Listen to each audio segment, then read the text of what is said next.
Hello అండి. ఇది చూస్తున్నారుగా పుదీనా ఎంత ఫ్రెష్‌గా ఉందో. యాక్చువల్లీ ఈ పుదీనా పర్టిక్యులర్ పాట్‌లో వేసి 2 ఇయర్స్ అవుతుంది.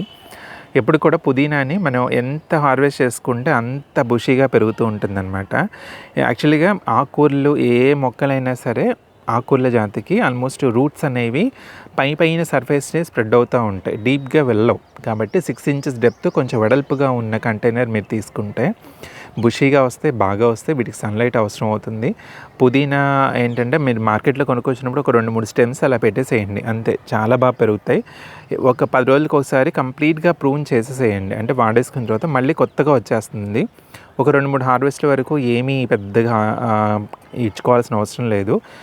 న్యూట్రియన్స్ అనేవి. తర్వాత మనకు ఆకుకూరల్లో ఆకు మాత్రమే తీసుకుంటాం కాబట్టి అప్పుడప్పుడు మంత్లీ వన్స్ కొంచెం వర్మి కంపోస్ట్ అనేది ఇచ్చుకోండి చాలు. నైట్రోజన్ బాగా ఉంటే మొక్క ఆకు అనేది ఫ్రెష్‌గా ఉంటుంది. బాగా పెరుగుతుంది. అంతే, ఇంకేం అవసరం లేదు.